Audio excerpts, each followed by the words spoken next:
thing that I like about Gebser is that he looks at exactly the same phenomena that Spengler looks at, and he sees exactly the opposite. He sort of looks at the disintegration of cultural forms in the 19th century, and where Spengler sees these things falling apart, Gebser sees the birth of a whole new structure of consciousness. Now, Gebser himself, I don't know much about his biography. He was in Germany for a while, and coming out of the academic German milieu, and he moved to Spain during the Spanish Civil War. And in fact, his apartment in Madrid was bombed 12 hours after he left it. So he was very lucky in that respect. And then when World War II broke out, he made it over the border into Switzerland just after the border had closed, just before it closed, within like 2 hours. And so he lived most of his life as a Swiss citizen in Switzerland in the 40s and 50s. I think he died in the 70s. And so Switzerland has an interesting sort of cultural magnet, because remember, that was where Jung had set up his house, and Bollingen, and for a while Steiner had set up, that's where the anthroposophists today are, in Dornach in Switzerland.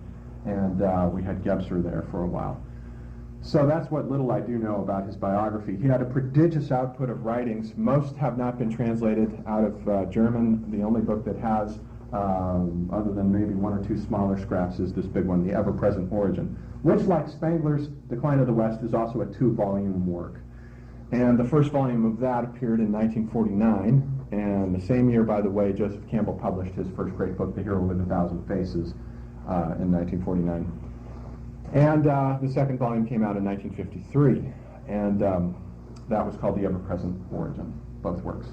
And so that's what we'll be looking at here. So I think the best place to sort of start to look at, before we get into Gebser's 5 structures of consciousness, I'll write them on the board just so we keep them in mind that he has. We're just dealing with these 5 structures. Instead of Spengler's 9 cultures, we have the archaic structure of consciousness, the magical, the mythical, the mental. He also calls it the perspectival, although the perspectival represents actually the second half of the mental, and then the integral, which is the one that he saw coming into being at the end of the 19th century, also known as aperspectival. So those are the 5 structures we'll be dealing with. Another thing that Gebser has, before we get into it, that Spengler doesn't, is regard here for the aboriginal cultures, the archaic and the magical. Spengler didn't really talk much about any of the aboriginal civilizations, doesn't talk about prehistory much at all in The Decline of the West. However, I think he realized that it was a mistake towards the end of his life, because he had befriended another one of these German culture figures named Leo Frobenius. And Leo Frobenius was this big explorer of African art and African sculpture, and he was responsible at the turn of the century for bringing a lot of African art into France and into Europe, and for helping to contribute to the modern art movement in that respect. And Spengler befriended him briefly, and he began to pick up from Frobenius this understanding of what was then called primitive man. That term is not politically correct anymore, so now we have indigenous cultures or aboriginal cultures. And Spengler, in the last few years of his life, was at work on another giant work that was to be the sequel to Decline of the West, or rather a prequel, I suppose you could say, because it was to deal with prehistoric man, from the period of the Neanderthal clear up to the rise of the high civilizations, in Sumer in 3500 BC. So he was going to cover that whole period, and he was working with the different cultural epochs in that period. All we have of that book are these notes that have not been translated out of the German. So Spengler was moving at the end of his career into the archaic and magical, but he never did recognize anything of value in contemporary culture. So now the best place to start here is by looking at 2 of these fundamental mutations of consciousness through the arts. And I still don't have the trick for that. Magic touch. They did it up there. Huh? They did it up there. Mean machine. We just don't get along. It took me 2 years to learn how to drive a clutch car.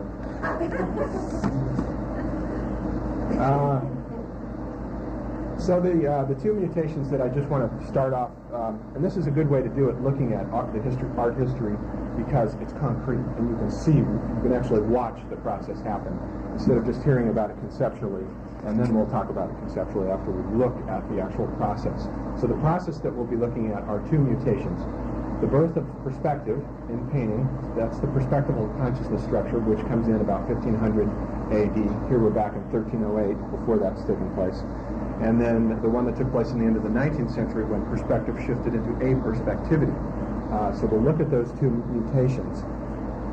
And here's an example of the sort of what Gebser calls the unperspectival world, the unperspectival style of painting, sort of where there is no real sense for space at all. Time is here. This is within the sort of mythical consciousness structure. Time is cyclical, but the world is essentially spaceless. There is no, the human really has no feeling for three-dimensionality whatsoever. And instead, there's a sense for the spiritual dimension. And the more important the figure is spiritually, the larger the figure is represented in the painting. So we're not representing pictorial space here at all. You can see these sort of, there's a slight perspectival slant here, but it isn't very well thought out. And the next important thing to watch for is this gold background here. The gold background was the basic style for backgrounds in that whole Magian period of the Byzantine world. The Byzantine mosaic style always has these little gold backgrounds. And then the Europeans, when they began to paint, starting with Cimabue and Giotto, and here we have Duccio, who are all contemporary, they pick up, with this sort of pseudomorphosis still under the influence of the Magian culture. They're painting this gold background because gold is the symbol of the spirit. In alchemy, it's the metal that is incorruptible, it does not rust, it is the solar metal, and it is the best symbol for the spirit. So we have that gold background there, and that will gradually vanish. And keep in mind, too, that with respect to yesterday's concept of the pseudomorphosis, the false formation, that when a new culture is coming into being, this is the same. We don't even really need to take the term from mineralogy, come to think of it, because it's the same phenomenon every time a painter starts to paint and then learns, long before he develops his or her style. If you get, the collected works of, say, Cézanne or Van Gogh or something, look at the first few paintings, and they're always recapitulating the styles of the masters that have come before them. Long before they can find what their own style is going to be, they have to start out by imitating what's gone before.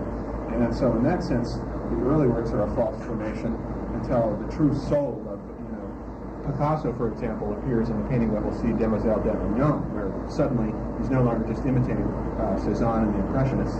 There is Picasso as we know him, and is consistent to the rest of his career.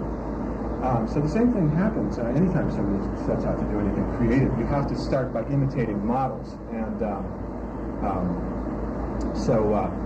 with respect to the pseudomorphosis concept, though, specifically with respect to the influence of Magian culture on Northern Europe, that is to say the Christian, in our case the Christian is really the only one significant out of the Christian, Hebraic, and Islamic, because the Islamics were kicked out, and the Hebrews have never been looked on very kindly in our culture at all. So it was really only the Christians that had this heavy influence on us. So we're still within, and the main thing about that Magian pseudomorphosis is that the universe is a cavern. The mosque is the great configuration of space as a world cavern. And this closed-in feeling of a closed cavern universe is sort of the task that we had to set ourselves to break out of if we were going to achieve something fundamentally new in cultural history. So we'll watch as this cavern disintegrates. And I think Annunciation paintings are one of my favorite styles, just one of my favorite art motifs in classical painting. And I think if we look at a history, if we just look at a series of Annunciation paintings, and it's a nice way to focus on and watch the disintegration of this closed cavern. Here, this is actually the Annunciation to the Virgin at her death. So it's atypical in the series, but it's basically the same idea. The angel Gabriel is always coming in from the left, and the Virgin is always on the right. So we have a movement from left to the right. Gebser will say that's significant because anytime you have a movement toward the right, you have a movement toward consciousness, towards an awakening of consciousness. Anytime you have a movement toward the left, you're going to have a devolution of consciousness, a regression back into the abyssal energies that have brought forth waking consciousness. And in fact, he'll say it is very significant that it was in the West that reading from left to right was invented, in the West. All the other cultures in the East read from right to left. They're going in the direction of the abyssal energies, but it was beginning with the Greeks that this reading from left to right began, in addition to the alphabet, and there was a movement toward awakening consciousness just in that. So Gebser looks at all these little details, as does Spengler, and he sees these wonderful significances that can so easily be missed. So just note the fact that everything is very closed in. It's in this sort of suffocating little room here. It's the Magian cavern universe. And notice that in the background here, there's just nothing. Instead of the gold background, we just have this sort of black, empty void, as though we were literally in a cave.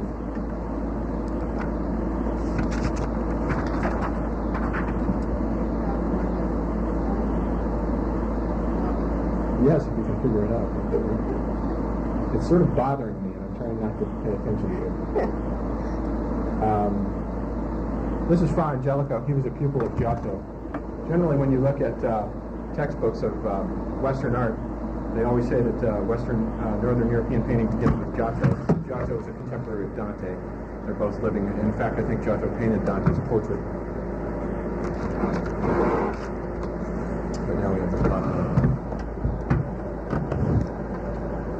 And so this is Fra Angelico's Annunciation. And Fra Angelico was really fascinated, as I am, with Annunciations, because he painted a whole series of them. And this is one of his earlier ones. I think this is dating from the 1430s. So we're a century away from Duccio here, 1430. And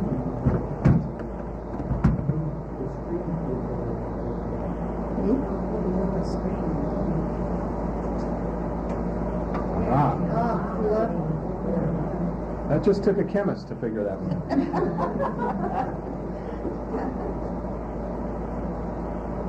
I'd like to get the focus on that because there's a detail. Which one is focus? This one? Yeah. Because now the outer world is beginning to come in here. You can see this outer world, this garden, but notice that it's not yet a real outer world. It's allegorical of Adam and Eve being expelled from the garden.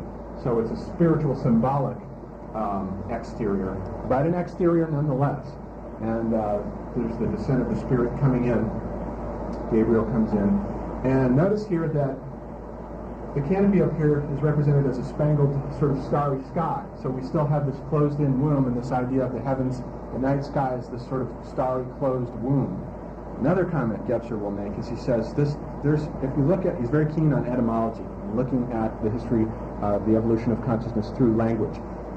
He says, if you notice in German, the word for night is Nacht, N-A-C-H-T.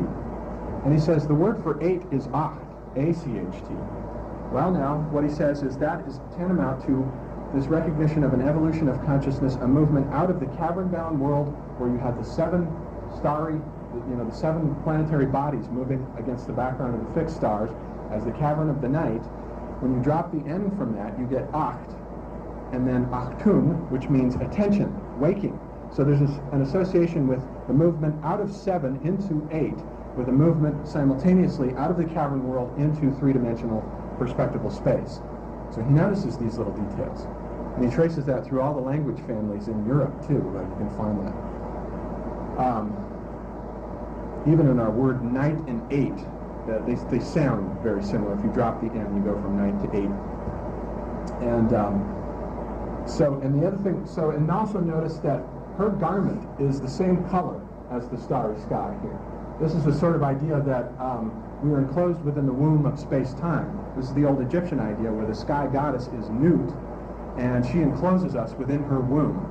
As indeed for the Hindus, the world was this enclosed womb. The goddess Maya was herself space-time, within which forms came pouring into being.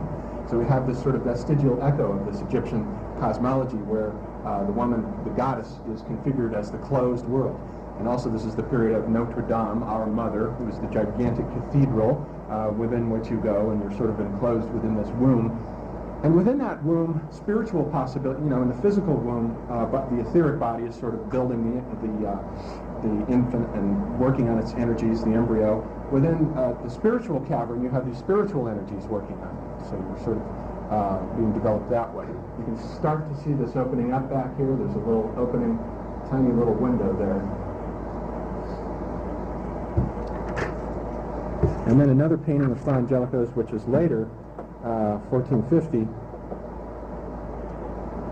Now we get this sense of, this is a real backyard. It looks like somebody's backyard fence here. It's not a symbolic one. There's a slow awakening now to the outer world. This night sky references are all dropped here. It's much less allegorical, and it's much more naturalistic. We begin to see this window opening up back here, and this could be some, girl, some peasant girl for all we know. The only fantastic moment is, motif rather, is the halo and the angel's wings. The rest of it is entirely naturalistic. So we're on the way to moving out of not only the cavern universe, but this idea of reality as seen through the lens of the spirit. The Faustian world is awakening to the outer world. And here's another one of his, where this sort of, now we're outside of the ceiling is gone, and we're just out in this colonnade. The angel's wings are symbolic of the rainbow. In alchemy, the rainbow signifies a certain stage of purification of the metals, because it links back with the rainbow that first appeared after the flood, promising rebirth. So it's linked with the motif of rebirth. But that gives you a sense of further opening up. And then just the Netherlandish painters are among my favorite painters. And the reason I like them so much is because they paint these things that look like little miniature dolls. When they're painting, all the figures look like these sculpted little miniature dolls. This almost looks like a dollhouse. Very charming. And they also have an eye for intense realism. And they're very much interested in the details along the garments, the details here, and the way the fold of the cloth falls. And you got this sense of the bedroom. Now you have this window has opened up to a larger window. You can see the castle off into the distance. You get a sense of thrust now back into the far distance. Out here you can see this sort of canal with a lake with merchants and their boats floating along. So it's set in the middle of the afternoon. Business and commerce is happening, and here you get this supernatural event coming in the midst of all this. It's becoming less and less comfortable. This, by the way, over here is really neat. This is the sort of great chain of being represented in terms of the Archangel Michael slaying Satan the dragon, and then you have God and the angelic hierarchies up here, and all the saved are up here, and then the dead at the end of time are awakening up out of their graves. And then down here you have hell, and here you have the swallower, those jaws that I mentioned yesterday that were taken over from the Egyptian Book of the Dead. You can barely see the beast down there swallowing up all the damned. And Michael usually has a pair of scales. Here he does not, in one hand. This is one of my favorites. It may be by the same artist, Petrus Christus. And here we have the whole thing is opened up now. We are out in space. And I like this broken wall back here, very realistic detail. And we're just sort of on the doorstep now. We're out of the room. We're out of enclosures altogether. This breaking of the wall is sort of the earthly equivalent. It's like Columbus's breaking of the world-bounding, cutting of the world-bounding ocean, the serpent binding man into this closed-in terrestrial world. That's being cut at the same time that Copernicus is coming in with the heliocentric hypothesis and breaking out the cavern, the closed world. And then all of this is allegorical. This is a Romanesque portal over here. This is a Gothic. You've got the pointed Gothic portal, or rather column. And the perspective, notice, is not quite right yet. There's still a certain awkwardness with respect to depth perspective. There's this kind of nice attempt to render it here, but it isn't really consistent, is it, with the rest of the painting?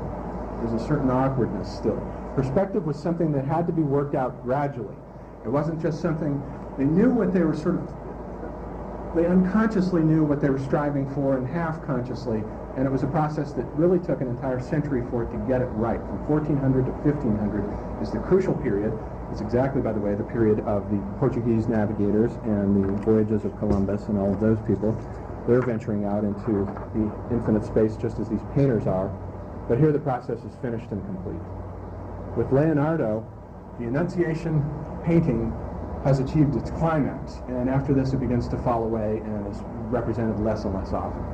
Because how can you go better than this? I mean, Leonardo has just brought this to full mastery. The cavern world's gone altogether. Leonardo was the first to really master perspective completely. That is to say, not just the sense of geometrical perspective, getting your vanishing point to thrust at the right point and getting everything to line up on the same geometrical plane, but also aerial and color perspective. That is to say, you have to change the gradations of the color values as you go further and further off to the horizon. The horizon, as we know, gets misty, and it takes on in Leonardo this kind of bluish tint, which you can't see in this reproduction. And he was the first to figure that out and get that right. You see it in the Mona Lisa. If you look back behind her, you see these sort of misty mountains. And all these are real plants. Everything here is real. It's been carefully copied from nature. And this is the first painting, so far as I know, to represent the wings of the angel Gabriel as sparrow wings. Those are actual, real bird wings instead of symbolic ones. And there it is. And he's very much a master of the way drapes lie. And he wants to get those folds exactly, as realistically as he possibly can. So we're shifting here, as the Jungian analyst Eric Neumann said, we're shifting here from the archetype of the heavens to the archetype of the earth. Man is coming down to the earth in a certain sense and stepping out into three-dimensional perspectival space. Now, it's worth remarking in connection with this, with respect to the precession of the equinoxes, that we have two fish in the sign of Pisces. We have a vertical fish, notice, and we also have a horizontal fish. And the precession of the equinoxes begins to move into that vertical fish between about the first couple of centuries AD. And it processes slowly through that vertical fish during the period when the great chain of being is this gigantic vertical structuring sort of backbone. And then as it slowly moves through that and approaches the tail of the horizontal fish, between the year about 1000 AD and 1500 AD, you get this shift from verticality to horizontality in painting. These ships are sailing off to the horizon, breaking open the horizon, going out. There's this horizontal emphasis. There's also, of course, a vertical emphasis, since the Faustian obsession is infinite space, so you can go in any and all directions.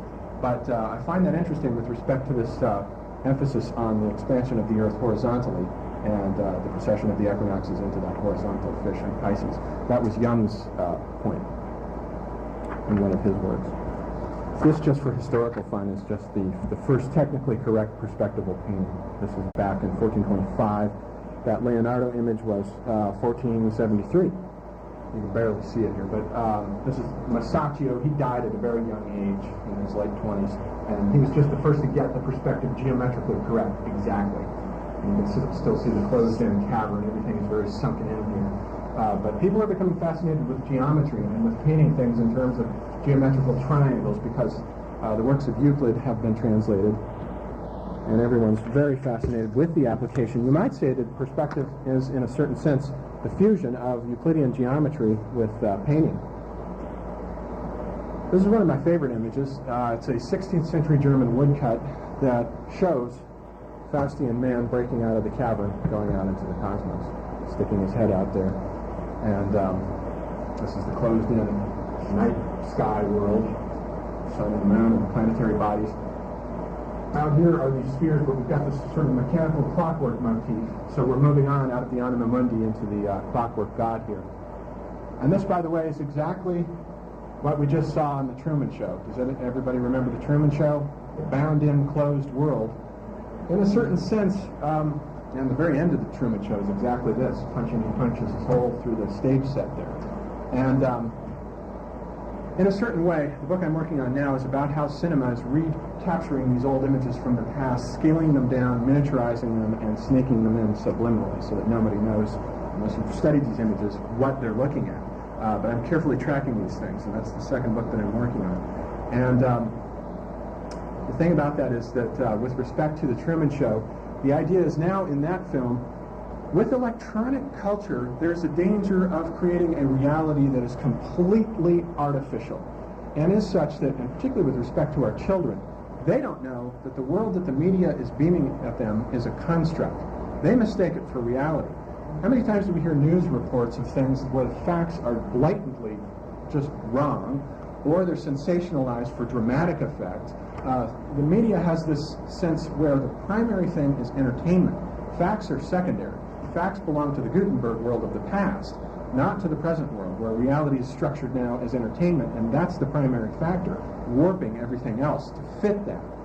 So the thing about the Truman Show is this idea of breaking out of the sort of cognitive imprints that have been imprinted onto you as you're growing up within a totally artificial, media-generated cavern womb environment.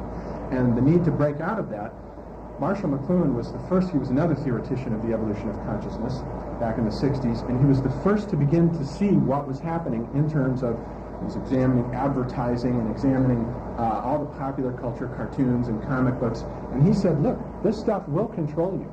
This stuff will imprison you. It will have as deterministic an effect on your life as the stars did for the ancients, unless you break out of it. The ancients had a way of breaking out of astrological determinism through initiation into the mystery cults. We don't have that anymore. The way in which you break out of this simulacrum, this cavern-generated media world, is through studying it, through gaining control over it, by questioning everything that comes at you. You have to question everything, and you can never assume that the simulacrum that's coming through the electronic belt is something that's real. In most cases, it's usually a construct. So that's sort of that motif. Now with respect to, here's a kind of interesting, another one of my favorite images here is, well, these are all my favorite images, that's why I've selected them. Is Duer's perspective drawing, 1525, showing you how this, how perspective works. And here's the artist, and what it is he's laying a grid. Anyone who's taken art class knows this. They have you draw this grid, and you have to duplicate the grid mathematically, and then draw, he would be drawing in this grid, this knee would have to correspond right in here. So it has to do the perspectival structure of consciousness, and Gebser's perspectival consciousness structure is essentially the same as what Spengler was talking about by the Faustian infinite space thrust. And like Gebser characterizes it as perspectival, is this laying of a grid over reality. The perspectival consciousness structure slices everything up, segments it, analyzes everything. That has been our obsession, is to analyze everything into tiny, discrete little units. And that is the real reason why we picked up the atomist hypothesis in the 17th century, because it was consistent now with that new analytical feeling for slicing things apart. And indeed, as Descartes says in his Discourse on Method, my method is, in fact, analysis first, then synthesis. And by analysis, what I mean to say is that whatever problem we want to solve, we present it and we analyze it to its simplest component parts, and then we can build it back up again and synthesize it, reconstruct it from those component parts. The assumption is that everything can be disassembled as though it were a machine, as though we were just sort of a mechanic taking apart a machine, cleaning the parts, and putting them back together. But reality now is thought to be that way. The perspectival consciousness structure overlays this grid onto reality on the assumption that it will conform to this mechanistic model that's being imposed upon it. So everything, including nature, the human body is thought to be a machine in this sense. If we just sort of slice it open, if there's something wrong with you, it must be this organ or that organ. If we replace that organ, like a mechanic replacing the carburetor, then the machine should function. So there's no respect for the whole, how the whole organism functions, the way Steiner had it with this idea of this etheric body organizing everything. If something's wrong with the etheric body, then something will be wrong with the entire organism. So there's that dimension of this. The other thing that I like is this archetypal juxtaposition of what the male does and what the woman does from this classical sexist archetypal viewpoint. This no longer holds in our society because women have broken out of all these traditional roles. But the tradition was, up until about the middle of the 20th century, that the male does, the woman is. The woman is not clothed here, or is barely clothed. The man is fully clothed. And that's a motif that goes all the way back to the Paleolithic. And what you see in Paleolithic art are these naked goddess figurines. And every time you see a female, she is represented naked. Usually without a face, and most times without a mouth. That will be important for Gebser, that lack of a mouth, as we'll see. But the emphasis is on her body. She herself is a mythological mythologically complete. She doesn't have to become anything. Every time you see a male in that art, which is very rare to begin with, he's always costumed. He's always shamanically dressed up in a half-animal outfit. So he's become something. He's become this vehicle of bringing the nature energies into society. But the woman is, in this tradition, the woman is pure nature. She is something. The man has to become something. So the woman from this perspective is nature, the man is culture, and this is the way civilization was set up and ran forever, until the 20th century, and women decided they didn't want to put up with that anymore. So we're moving into a whole new world, which Gebser, by the way, will take recognition of in the a-perspectival. The new consciousness structure is moving out of patriarchy, not back into matriarchy, as a lot of the New Agers think, but into an integrum, where the male and female energies are in balance. So there's that motif.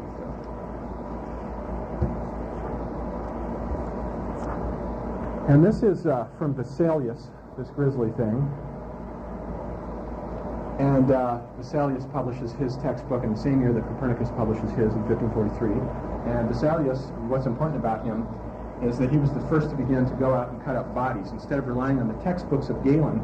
Galen's textbooks were all based upon carving up pigs and looking at the anatomy in pigs and assuming that the anatomy was close enough to the human anatomy to write textbooks about human anatomy based on animal anatomy, because it was thought to be improper to cut up human bodies. But Vesalius and Leonardo himself did this, was really the first to sort of question that authority and go out and slice open bodies themselves and find out what's really going on inside there. So he's sort of opening up the space within the body. And this is an image that really is the manifestation of the perspectival consciousness structure. This is our Faustian mentality. This is it, exteriorized, objectified. McLuhan said that technology, every time you get a machine, what you get is an extension of human physiology. The wheel, for example, is simply an amplified foot. It extends the capacity in the foot and amplifies it. The steam engine amplifies the human muscles so that we don't have to depend on slave labor anymore. We can just have these pistons pushing all the machines. And then he says, too, the most important point, however, is that electronic technology, and the computer in particular, represents the exteriorization of the human nervous system. And here what we have is the exteriorization, not so much of a part of the body as of the intellect itself, the Faustian intellect itself, which slices everything apart and analyzes everything. And this is the sort of aggressive mentality that we have directed at the entire world. This is what's enabled us to gain all the intense knowledge that we have about everything, but it's also divorced us from any sense of being embedded within it. And as we move through Gebser's consciousness structures, what we'll see is man beginning as this being who is embedded in nature. That's the same thing in Steiner, and who gradually extricates himself from nature and then turns around and starts chopping it up. And in a certain sense, if we were to translate this structure, this vision, this mentality of our civilization into myth, what we would see would be the Dragon Slayer myth. That's essentially what we've been performing within our scientific tradition, is this myth of slaying the dragon of nature. Which leads us into the next engraving here. And you, of course, remember St. Brendan's fish that he encountered that was the symbol of the world-bounding serpent, and now we're slicing it apart. We're just cutting it up. You remember the Babylonian creation myth where Marduk is the sun god who comes in and destroys Tiamat, the female dragon goddess, and as he kills her, slices her body apart, he creates the cosmos out of her body. That text is the beginning of the consolidation of patriarchy over the matriarchal traditions. And in that text specifically, if you read it, you can see the first, as far as I know, real defamation of astrology, the first rejection of astrology. And this is clear back, this is the Babylonians, 2000 BC, because Tiamat has this priest named Kingu, and he has tablets, and she has these 12 monsters that she has created, and he is the priest who studies the will of the cosmos, but he's killed by the warriors, the warrior mentality, the Babylonian mentality. They just want to fight now. They don't want to study the stars and look at mathematics and have this idea that destiny is something that the great mother goddess of time and space is moving us along in. So the Faustian tradition is rooted in this aggressive, patriarchal, dragon-slaying mentality. It's a performance within a very highly refined level of culture of that kind of barbaric myth of slaying the dragon of nature and chopping it into little tiny pieces. Not that I'm saying it's necessarily bad, as none of these men are saying that. Steiner and Gebser are saying it was a historically inevitable, necessary stage of consciousness that we had to go through, but that is now we're moving out of, or at least is being pushed into the margins the way these Greek gods were pushed into the margins here with the rise of the perspectival mentality. You can barely see that. All the Greek gods are sort of hanging out in the periphery now. You can barely find them because of this representation. It's not a good transparency to begin with, but there's the correct. They've been pushed to the margins, and I like this painting. It's an 18th century painting, not only because it shows the cavern world and the world that science has shed light upon, and all this light is the sort of scientific intellect coming in, and all the important instruments of Faustian perspectival science up to that point are here itemized. It's a wonderful climactic synopsis, an almost sunset effect of the perspectival mental scientific consciousness structure. You have the mechanical clock right here front and center, which is the first and most important of these machines. The mechanical clock is invented in the year right around 1300 by Gothic monks who were very concerned with dicing up the day, their prayers, into these very distinct canonical hours, and the mechanical clock was their way of keeping on course. And so that's why they brought it into being, but then once they brought it into being, what they didn't realize was that they were setting the precedent for structuring a day under the tyranny of a machine. So that this is consistent right down to the punching your time card in the factory world. There's monks started this with this mechanical clock. Here we have the telescope perfected by Galileo. He didn't invent it. He tried to take credit for it. He actually stole it from a merchant and then tried to get away with claiming that he invented it, but he didn't, and it was found out that he didn't. But he was the first to make use of it scientifically. Then over here we have all of these optical instruments. You can sort of barely see them, lenses and magnifying glasses and so forth. And our civilization was, of course, the first, about the same time the clock is coming into being in 1300, the first optical instruments are coming into being, the invention of glasses, the invention of mirrors, all of this, these Gothic monks were the first scientists, really. These monks who were worshiping God, and they saw themselves as perfecting what God had sort of set out for them to study. They did not initially see it as something that was opposed to the religious worldview. They saw themselves, they were fascinated with optics, the properties of light, magnetism, matter. This is clear back in 1300 in the time of Dante, long before the so-called scientific revolution in the 17th century. And they were already tearing things apart, writing treatises about magnetism. Roger Bacon actually was one of these. He got in trouble for, there was still, a suspicion that if somebody was delving into these matters, they must have a pact with the devil. They must have made this sort of Faustian pact with the devil, and he was put into prison for a while under suspicion of having made a pact with the devil for studying these things. But he wrote this interesting letter to a friend in about 1300 saying, well, you know what, one day there will come a time when man will have these machines that will fly through the air, and he will have these machines that will be able to go underneath the water, and all the basic machines that we spent the next few centuries, the next 5 or 6 centuries developing, are all written about in seed form in this letter, long before any of them have been invented. So you can see Spengler's point then about civilization starting from an initial seed, and within that seed is pregnant everything that is going to come out of the entire future history of that civilization.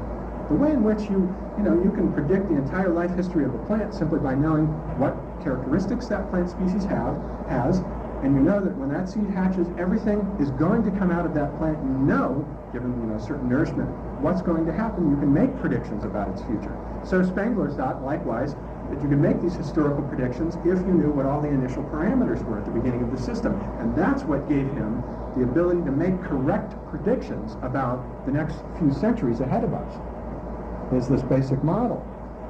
And then there are the Platonic solids here. You can barely see them, which Kepler in Harmonici Mundi tried to fuse into his early model of the orbits. He tried to assign one of each of these solids into to one of the planetary orbits. And you've got, as Spengler correctly saw, what you have here in Manet's painting, Luncheon on the Grass, this painting caused a huge controversy when it came out. And it came out in 1863. And to us, it just looks quaint and old-fashioned. You know, you might hang this on your bathroom wall. That's how far we've come in terms of our ability to be shocked. We're shocked by less and less as time goes on, as the Romans were shocked by less and less. And it correspondingly took more and more to shock them, and they kept pushing that. And that's why you end up with this sort of bloodthirsty world that was portrayed, you know, in that gladiator movie that we saw last summer. Here, if this woman were painted correct, in accordance with the laws of perspective, she would have to be a 9-foot giant. So already, Manet is moving out of correct perspective, and we're beginning to shift into the aperspectival consciousness structure. So that's the first thing to notice, is that the perspective is wrong.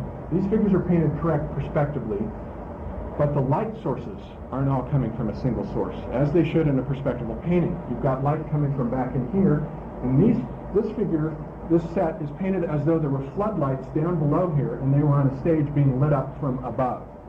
And, you know, what the hell does that mean?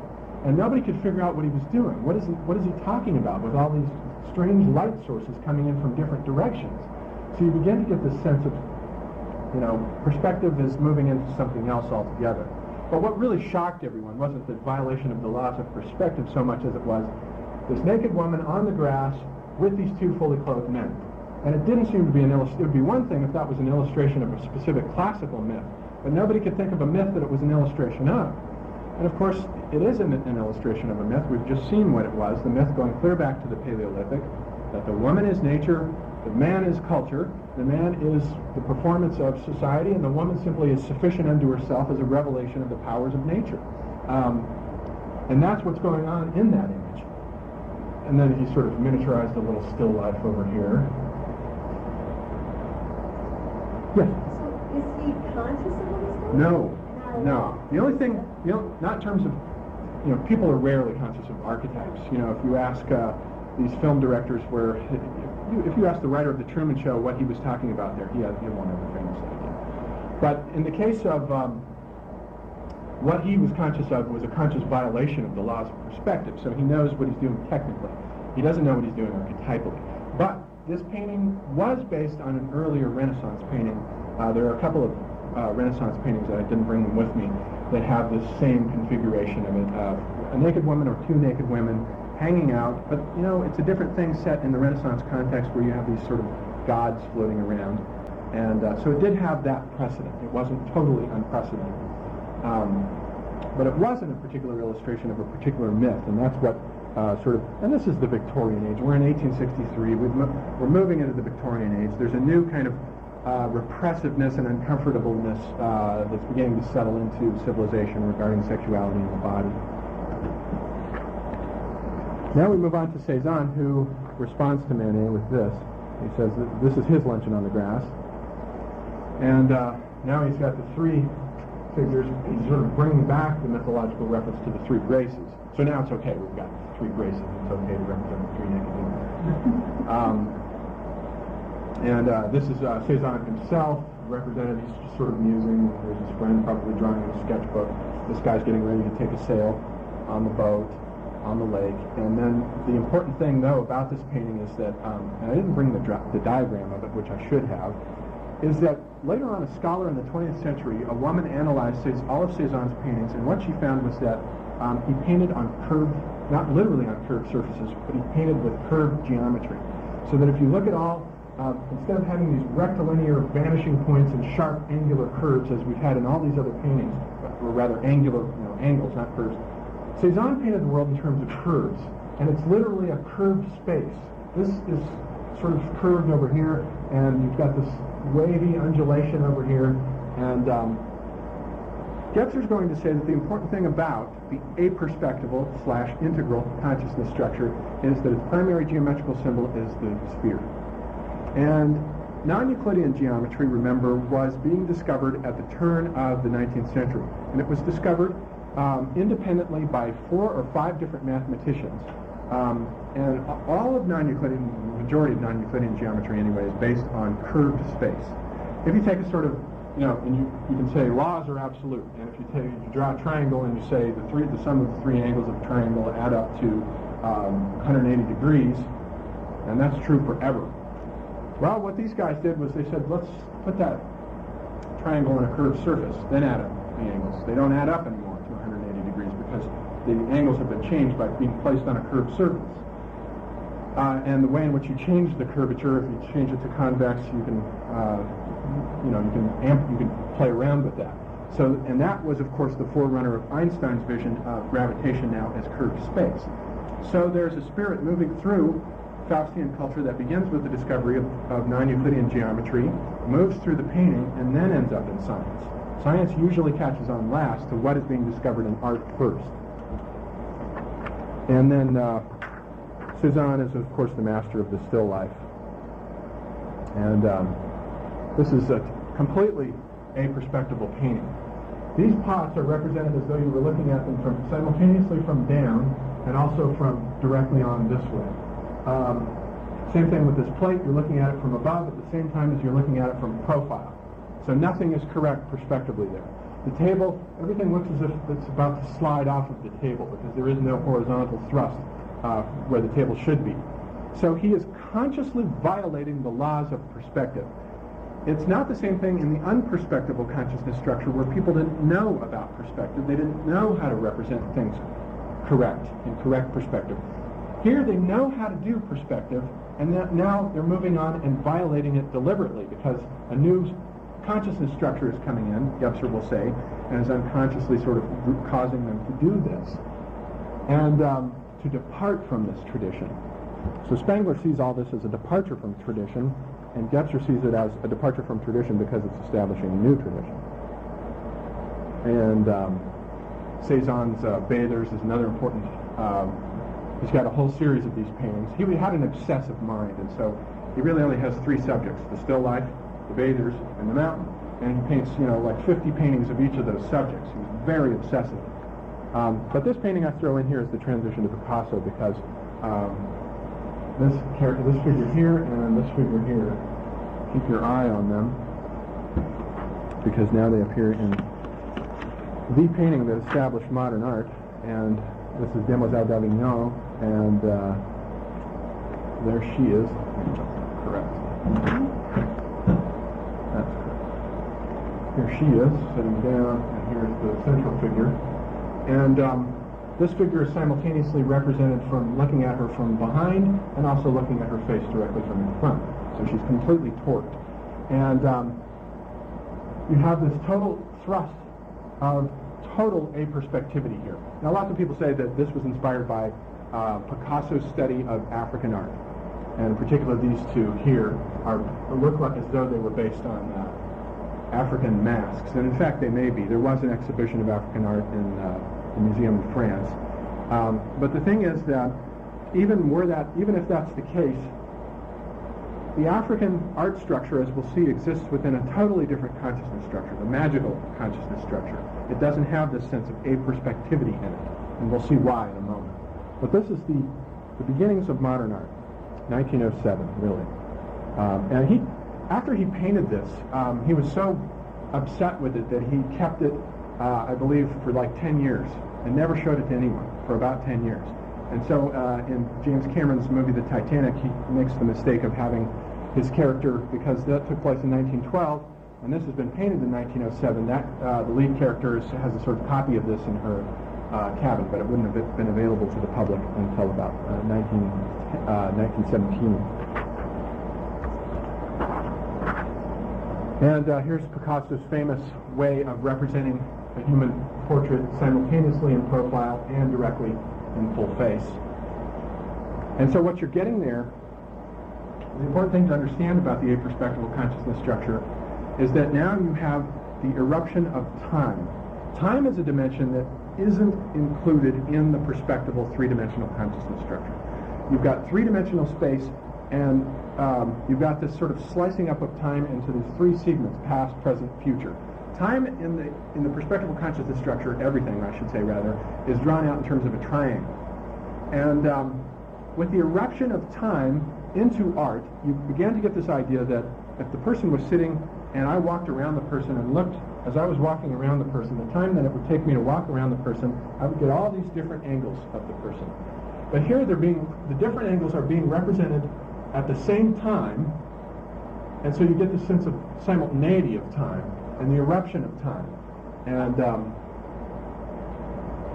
that's sort of that painting. And then here's one of my favorites in the last of our series, just because you get this interesting angle of this woman in profile right here, and then also in profile from that angle, so you have these colliding profiles.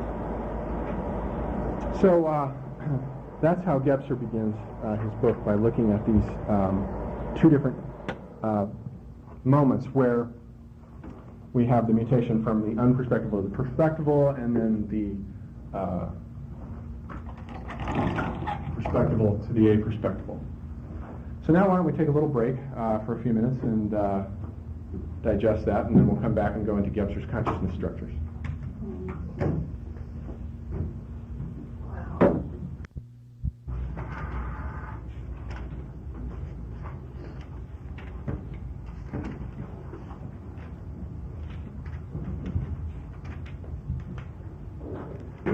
So before we get back into Gebser too far, I just want to draw a couple of equivalences so that you know that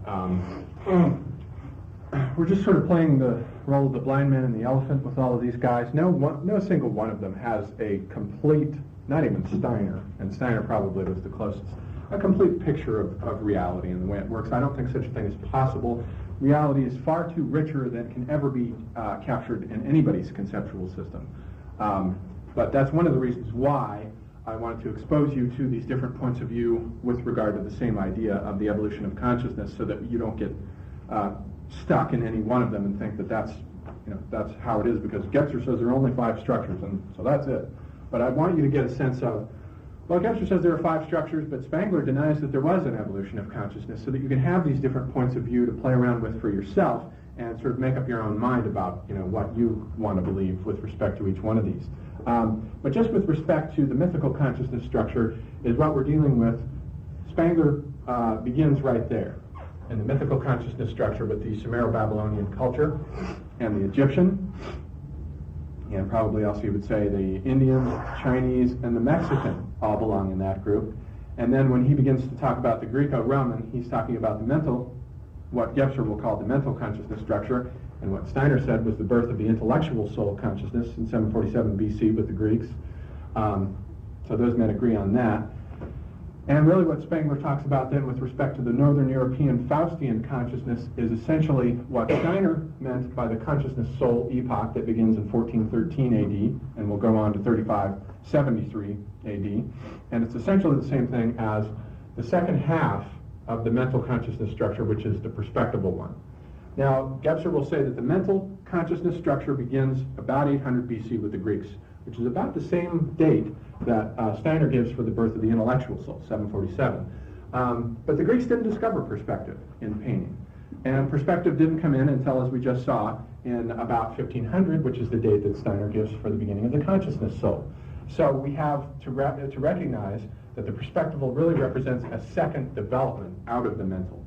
And kind of in a certain sense, it's climax and then exhaustion. And then, as we'll see, the integral A perspectival will be the equivalent to what Steiner meant by the age of the descent of the Archangel Michael, who will reconnect us back to a sense of spirituality, and what Spengler predicted as a coming second religiousness. And then Steiner's etheric astral phases will correspond loosely to what Gebser will talk about with respect to the magical.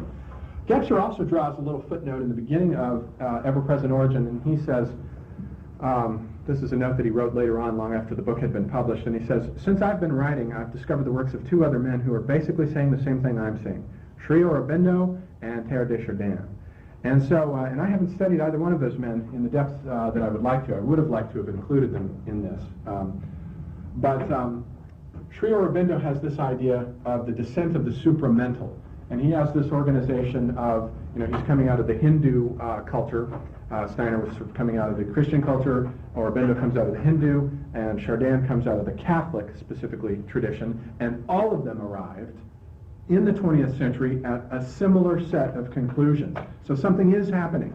That's proof for me, as far as I'm concerned, that something new is happening on this planet that is totally unprecedented.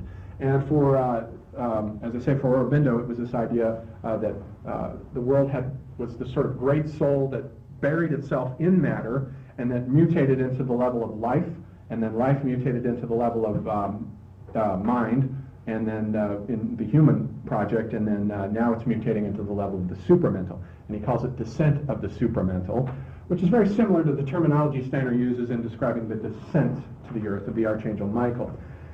And but I don't know Aurobindo well enough to go into that. And then Chardin's omega point. Chardin has this idea of this coming omega point, and I'm not sure what he means by that either. But Gebser himself says that those two men were equivalent to what he was doing. So we have lots of equivalences there in that respect.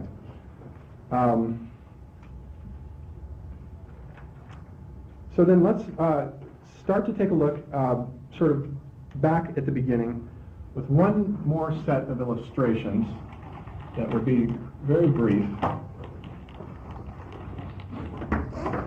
And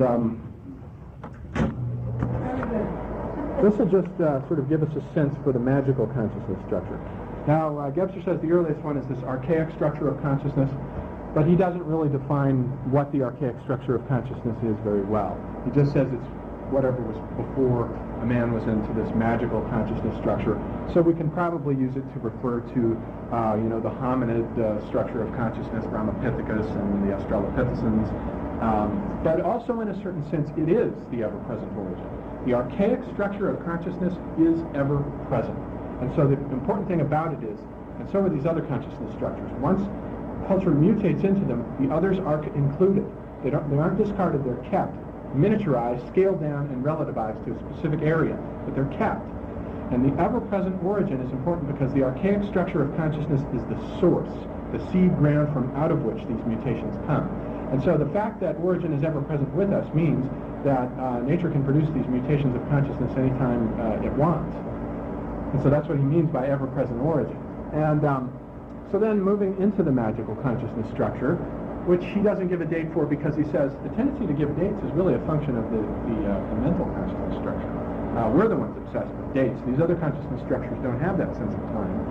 And specifically, the magical consciousness structure is spaceless and timeless. There's no sense of space and there is no sense of time. And but you sort of force him to admit it. He says, well, it's probably the structure that we associate with Paleolithic man. And he tells this little story that Leo Frobenius had written about in one of his books, illustrating what he means by the magical structure. Leo Frobenius, was this African ethnologist, and he was out with pygmies studying them.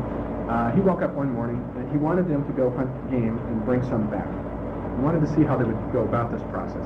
So he sort of hid himself in the bushes one morning, and the pygmies went out, 2 men and 1 woman, and they drew a drawing on the ground of the animal that they were going to hunt, probably an antelope.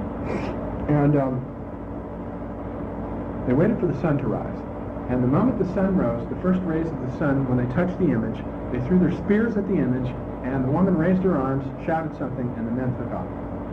Later that day, they returned with the antelope, with the spear wound in exactly the spot that they had thrown into the image, and they pour some of the blood of the animal over the image, they cover up the image, and the process is done. So, in actual fact, in the mind of this magical consciousness structure, if you draw an image of something, that gives you magical power over that image, and it will over the reality that corresponds to that image. So everything corresponds to everything else and is interwoven with everything else.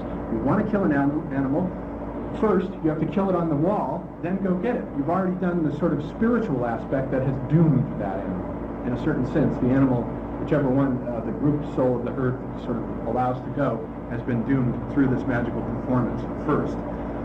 So the will of nature here, the sort of Aboriginal man sees himself carrying out the will of nature. He's embedded within nature, still embedded within it, beginning to pull himself out of it, but nonetheless carrying forward the will of nature. Now, Gebser says this ritual is probably a late decayed version of what we see in the Paleolithic caves. For one thing, they're drawing the image out in clear, bright daylight. These images are hidden way back in the caves. They're very difficult to get to. In some cases, you have to crawl into these very narrow crevices as though you were being reborn. But indeed, on some of these images, you can't really see it here, there are these little spear marks into the images, so that we know that they did use them to throw spears at in some cases. But they probably had other usages. And the important thing to note here is how the animals are all just sort of interwoven over each other. Everything overlaps with everything else. This is not unperspectival. Gebser calls it pre-perspectival. There's no sense whatsoever of space. Space, in fact, the two most important images in the magical consciousness structure are the cavern, and so in a certain sense the Magian culture retrieves that cavern, and the web. Everything is interconnected with everything else. And so this is a sort of web of interlacing animal forms. You can see the costume shaman here dancing in the middle. This, by the way, is a lion face, and it's the only image represented here directly on, except for a couple of little spirit-being faces. And who knows what they are, these little mysterious faces. Probably these elemental beings again that we referred to yesterday as what I think extraterrestrials are. And the lion here also is already, you have this sort of early recognition of the chain of being. The lion is in the animal world what we as human are in the human world. We're hunters, and the lion is the king of that world, and just as the sun is the king of the planetary constellations. So that the system seems to suggest that these correspond to the herds of the night sky, and just as the sun rises and chases off the herds of the night sky, and so too we know that they will return the next night, so too when we go out and kill these animals, we know that they're going to be returned. So this is important for Campbell's theory, was that that kind of mythology that was important for erasing any sense of guilt that primitive man might have for killing animals. The myth comes up as a way of assuaging the guilt, saying, well, this is nature's bounteous offering to you. Kill the animal, yes, but it has to be killed properly. You have to perform the magic and the ritual and the worship so that you are put in accord then with the will. And there's this mutual gratitude, this reciprocity that nature feeds you so long as you are in a proper attitude of reverence towards it, and it will keep pouring forth its bounty.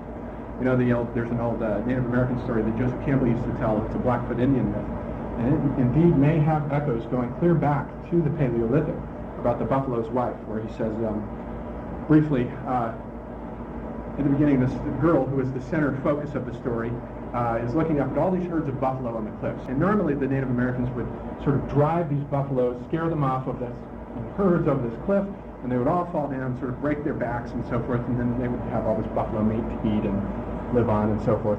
But for some reason this year, the buffalo herds would drive up to the edge of the precipice and stop. They wouldn't go over. So the tribe was in danger of starving. So the girl goes out, and she sort of looks up to them and says, oh, if only you would all come pouring over, then I would marry one of you. So then, sure enough, they all come pouring over, and then the sort of shaman, the animal master of the herd, walks over and says, okay, girlie, we're off, and he carries her off. Meanwhile, the father is back, and he wonders what's happened to his daughter. And he thinks he'd better go find out, so he goes off on a little trail, and a little magpie comes floating along, and he says, have you seen my daughter? And the magpie says, yes, actually I have, and I can show you where she's at. So he leads the father over to where the herd is, and he spies the herd and sees them over there. And the daughter comes over, and she says, what are you doing here? And he says, well, I've come to take you back. And she says, no, you can't do that. I've made an agreement here. I have to work this out with these animals. Just go back, and I'll handle this. And she's gone to get a drink. She's broken off the buffalo horn, her husband, buffalo, and she's gone to fill up the horn and get a drink of water for him to carry it back. That's what brought her to the hole to begin with. So she goes back with this full horn. Water, the buffalo husband takes it. He says, I smell a human. And she says, no, it's just me. And he says, no, I smell someone else. And so he gets up his big buffalo buddies, and they all go out, they find the father, and they kill him. They trample him to death. So the father's all mashed up into the ground, and buffalo husband returns back to the girl, and she's all crying and tearing, and he says, what's the problem? She says, well, he was my father. He says, well, how do you think we feel every year, when we pour ourselves over the cliffs for you guys? We go through the same process. And he says, tell you what, apparently he was a sort of compassionate buffalo. He said, tell you what, if you can go back over there, and if you can bring your father back to life, then I'll let you go. And she says, all right, goes back over, and she takes a sort of buffalo cloth, and she lays it over the mashed up bits and pieces and starts singing a song. And then she looks under, and the father is sort of reconstituting himself. Needs a little more singing, continues singing, lifts up the rug, and he's back. And so the buffalo says, that's impressive to her, and says, if you teach us, or he says, if you can perform this song that we're going to teach to you, and perform it, the same magical song that you used to resurrect your father, and you can perform our song, which we will now teach to you, and it will have the effect of magically bringing us back to life every time we pour ourselves over these cliffs. And so they teach her the buffalo song, and that's when they do the buffalo dance around the fire that you see, in the movies nowadays, Kevin Costner movie and so forth. That's what they're doing. And so you see this recognition of a covenant between the animal world and the human world, such that there's this mutual agreement. And Campbell says that wipes out any sense of guilt that man is killing in order to survive. Because man now has, as Steiner says, has self-consciousness. The animals don't have self-consciousness. And along with that comes a sense of awareness now of what you're doing to survive. Life implies killing. It implies sexual reproduction. It implies sacrifice. It implies stealing other lives in order to survive. And life has been doing this forever, long before the human ego came along, at least in the classical sort of Darwinian model, not Steiner's model. In Steiner's model, the human was there before anything came in. But in any respect, then, this is the magical consciousness structure. And the key thing for Gebser here is this web motif, because he says you can trace this as you go up through civilization, the magical structure continues every time you have this interwovenness, this web motif. This is a battle scene that's represented from the tomb of Tutankhamun. So this is clear up to 1300 BC, and you still have this sense of interwovenness, man being interwoven with everything else. And over here on a Greek vase painting, you have the same sort of embeddedness. Man is still embedded within the background of nature, and on these two images, another Greek image, and then an image going down here, clear up into 1300 AD. So the magical structure continues. And Gebser says there's an efficient and a deficient mode with respect to each of these structures. And the danger today is regressing to these earlier modes of consciousness, specifically the deficient aspect of it. The efficient aspect of the magical consciousness structure is, as we've just seen, the performing of these spells to bring about this will of nature and the events that you want to have happen. But the deficient aspect of it is sort of black magic, sorcery, and the regression to sort of, anytime you get a regression to a collective mob psychology, you're back into the magical structure of consciousness. And that's the big danger in the 20th century, is this sort of regression to this group mentality with mob psychology. Here's an image where he just throws in to show you how a man first begins to extricate himself from the background. We're already moving, here we're into the mythical consciousness structure, just to jump ahead for a moment. Nature is dropping down below here. There's a separation between the heavens and the earth, and this is when we begin to get the myth of the separation of the world parents that we started out with, that led to the great chain of being. Separation of the world parents, and also the little butterfly here is the soul. The soul is discovered in the mythical consciousness structure. In the magical consciousness structure, man is outer directed toward nature. There is no real sense of soul. Everything is interwoven with everything else. It's one giant soul. But the sort of introverted discovery of the soul that exists within man begins to take place for Gebser within the consciousness structure of the mythical world. And here's the little feather headdress where the bird is associated with the heavens, and then you have the little plant world down below. That's from Minos, Crete. But now one other important motif about the magical structure before we move into the mythical is this absence of a mouth that turns up all over the place. These are the beings, by the way, these are the Australian spirit beings that I think are returning today as extraterrestrials. I think they're the same beings, rather. And one of the clues is that when you look at these descriptions in our popular culture and in our films of these beings, they have mouths, but the mouths are very, very downplayed. They're almost, non-existent. And the emphasis is on the head. Instead of this halo, you just have these large, round, bulbous heads. But even without that, they still look like these beings, in my opinion. But now, and this is a little Irish miniature from Dover in the 9th century. So this mouthless motif goes all over the world. And here it goes as far back as you can see into the Paleolithic goddess figurines. And there in particular, this is one of the first representations of a human head. And everything is there except for the mouth. And indeed, on most of these Paleolithic goddess statues, there is no mouth. And in fact, if you look at the books of Maria Gimbutas, the ones that she studied from Old Europe, some of those carvings have mouths, but most of them do not. Some do and some don't. Here, almost none of them do.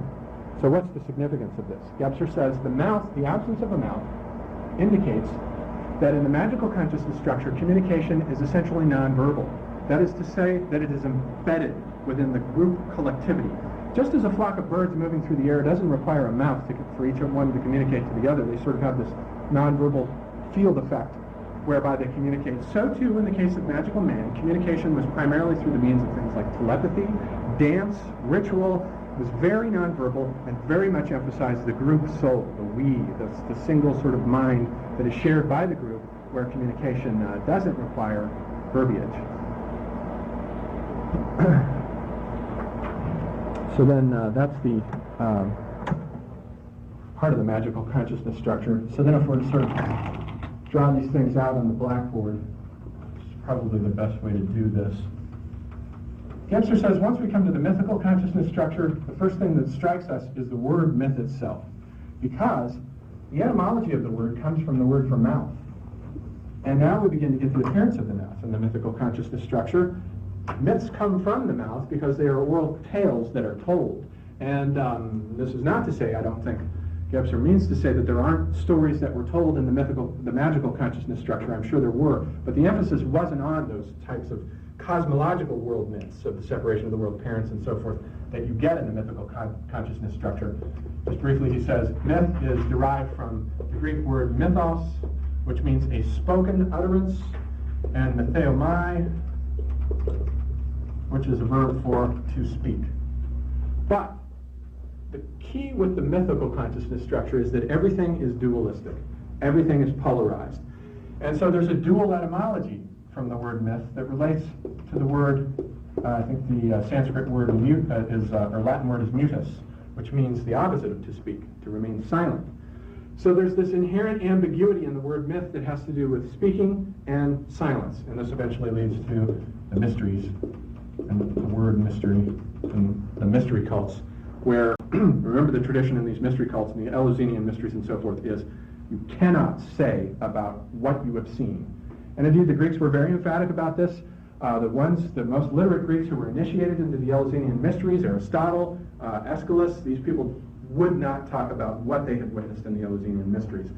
So nobody's really sure about what they saw, although scholars have pretty much pieced it together and figured it out. It's just the performance of this ritual that it's fairly well documented. But no one's certain exactly what it was that they saw. The suspicion is that what they saw in these mysteries was so much beyond words as to be inexpressible. And one of the Gordon Wasson, who had written the book The Road to Eleusis, had studied the use of hallucinogens in these mysteries. Ergot was the hallucinogen that was used in the Eleusinian mysteries, and so they were probably having these visions that, you can't tell another person what an LSD trip looks like. I mean, there's no way to describe it. You just have to try it and see for yourself. So there's that kind of dimension there where the mythic revelations have to do with mysteries that are ineffable and cannot be spoken about. But nonetheless, we do have the emphasis on the mouth. The mouth comes in, and the Muses now come in, and also the muse is etymologically also related to the word for mouth. So the Muses come in, and the Muses are the ones who sing the mythological songs of the universe that the poets hear. And so when they're writing, they're listening to the inspiration, the divine beings, what Steiner would say would be angels, coming down and speaking to them of the mythological mysteries of the cosmos.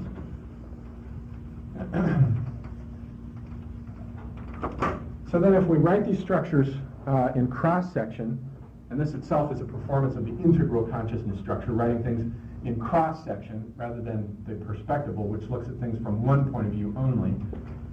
Here we have the magic and the mythic. We might as well mental and integral in cross-section also. Whereas the primary sort of idea in the magic structure is unity. Everything is interwoven with everything else. Polarity is the primary idea in the mythic structure. Now we begin to get this differentiation of the heavens from the earth. And the laws of the heavens are different from those of the earth. It's not the case in the world of Paleolithic man, at least as far as we can guess. Everything is connected with everything else in a seamless interwoven unity. The myths of the separation of the heavens from the earth come from the mythical consciousness structure from ancient Sumer, 3500 BC, in which the laws of the heavens are eternal and the earth has to do with time. So that you begin to get that separation along with the separation of the idea of the soul and the body. This inner idea of the soul begins to come into being. So the magic structure is outer directed and the mythic structure is inner directed.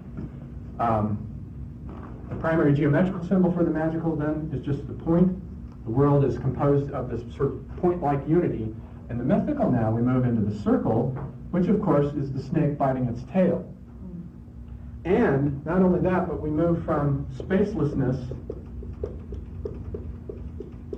to timelessness to a sense of spacelessness and cyclical time.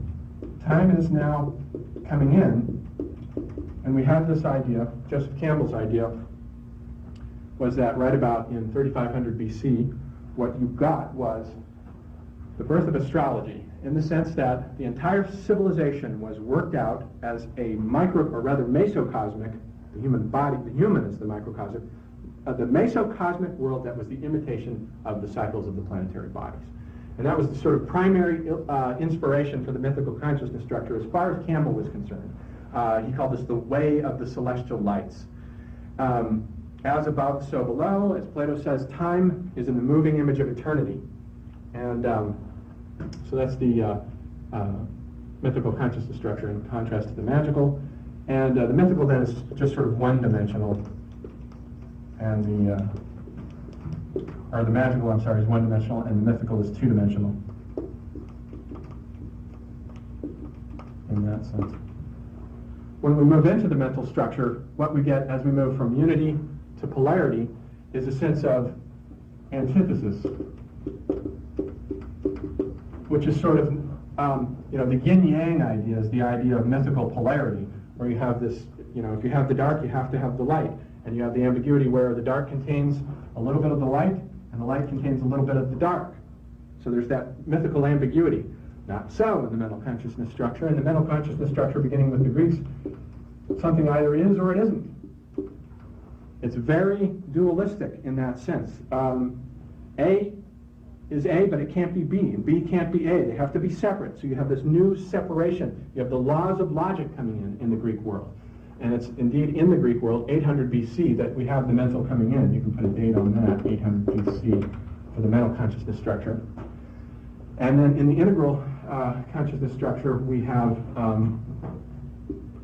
what he calls diaphaneity. And that's a hard thing to understand, but we'll get into that in a moment.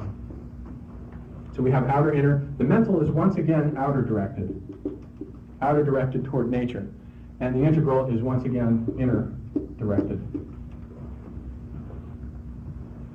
And the mental consciousness structure is now is three-dimensional. It's 3D, and now we have a sense of three-dimensional space. It's no longer spaceless, and well, we don't really have much of a sense of time. Time is still sort of two-dimensional, but the structure itself is three-dimensional.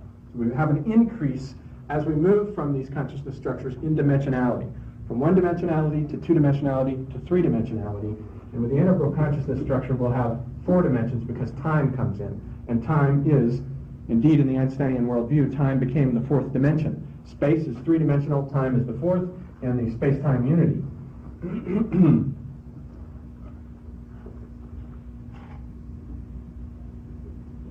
Now, with respect to the mutation of the mental consciousness structure, Gebser points out that it's very interesting that even as far back as clear back into the mythical consciousness structure in the time of, he's not very positive about the dates, but you start getting these names such as Manu and King Menes in Egypt, King Minos, and all of these are words that are etymologically forerunners of the word from which mental is derived. And these sort of 3 kings all date from about 2000 BC. So already you're beginning to get an early foreshadowing of what is going to come in terms of the mental consciousness structure. in this period. So as we've seen, we have this series of consciousness mutations, and the integral consciousness structure coming out of all this begins to sort of, one other thing is the primary geometrical figure here is the triangle.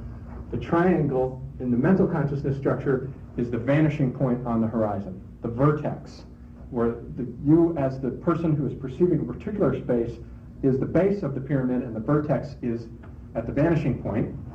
And that's also this sort of sharp tip of the mental consciousness structure that cuts this circle open. Just as Columbus, in sailing off toward the horizon, cut open the world-bounding serpent and broke that enclosure, that enclosed mandala world. And so the triangle, and mental consciousness thinking is always triangular. You have this idea of thesis, antithesis, synthesis. Everything comes out in this sort of triadic mentality. So anytime you have this emphasis on Trinitarian thinking, you have the mental consciousness structure. Jung was the one who began to bring in psychology, the feminine fourth. He said when he looked at the Trinity, if you look at the Trinity, what's missing from it is a feminine dimension. So the female is the fourth dimension. Just as Einstein is working out time as the missing fourth dimension in the space-time unity, so in the mythical world, Jung is realizing there's a dimension missing here, and it is the feminine. So he sort of plugs the Virgin Mary into the Trinity as the missing fourth. And then the Church's idea of the Assumption of the Virgin Mary, when they made that official in the 1950s, was their sort of idea of adding Mary as the missing fourth into the Trinity. So anytime you get this fourfold thing, we're moving into the integral consciousness structure, which is four-dimensional. And the mental is 3D. So the primary symbol actually is the sphere, the geometrical symbol. And that's the sort of image of the cosmos that we end up with in the Einsteinian worldview, is this gigantic vision of space and time as this huge sphere, this curling back in on itself. So in a certain sense, we get the integral structure as an ability to sort of make use of these earlier consciousness where appropriate. And that's part of the integral idea. We're sort of integrating these earlier consciousness structures, and when it is appropriate, to apply them in whatever situation will be appropriate for that. And so that's what he means by integral consciousness structure. He also means this idea with respect to diaphaneity, that it's a new kind of spirituality that's coming in. It starts, we can see it happening in these arts that we've looked at with the transformation in painting, with the aperspectival space coming in. But also you begin to get this sense that the world that is apparent to our senses begins to dissolve into a spiritual world that begins to come pouring through. And so diaphanous means something that's transparent.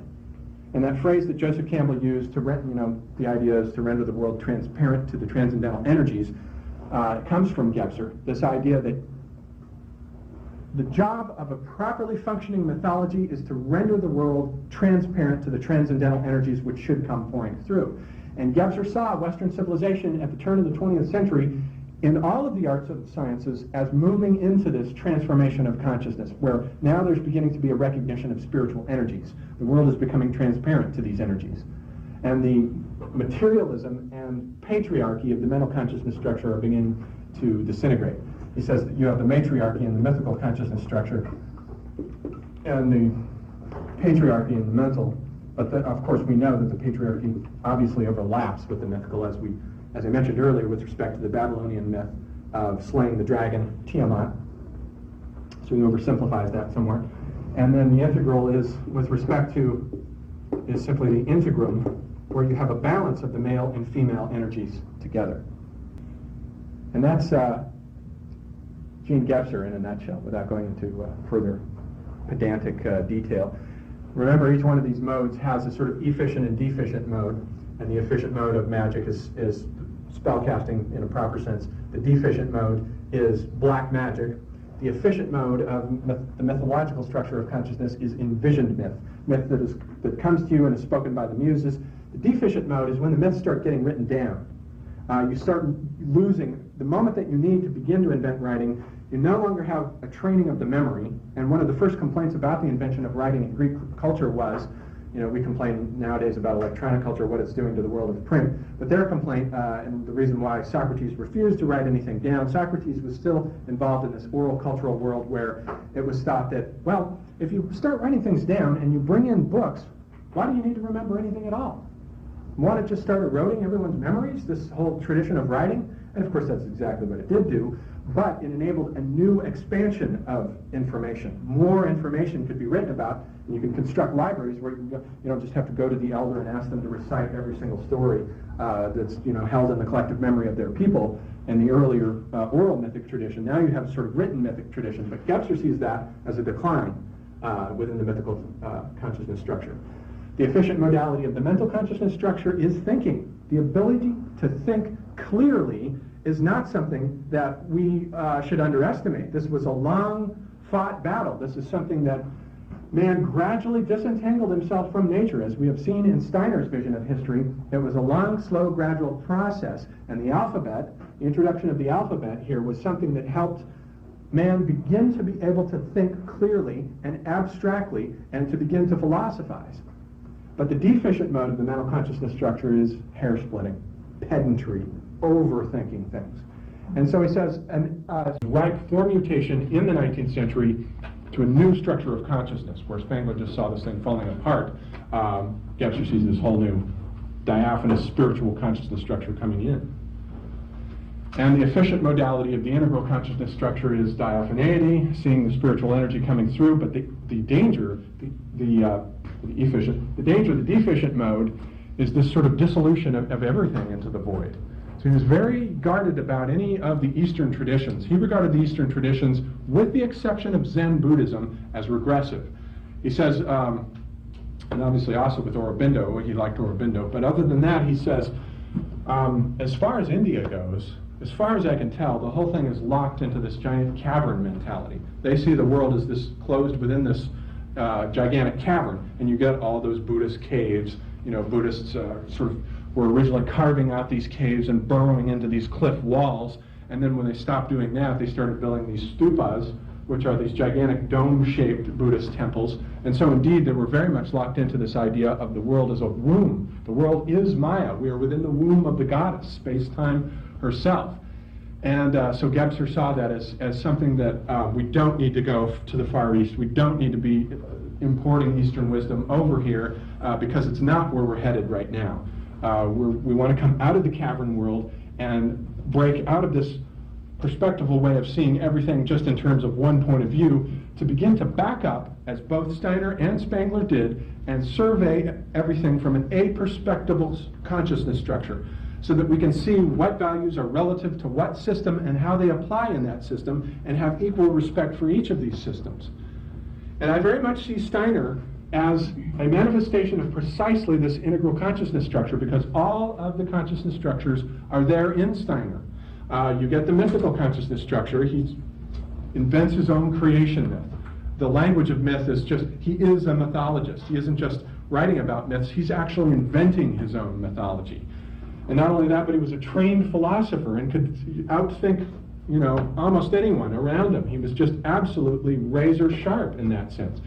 And with the dawning of the Michaelic age, he recognized this movement into a new age of spirituality, in which we would move out of this overemphasis on materialism into an age in which we would reconnect with the transcendental energies at the ground of being.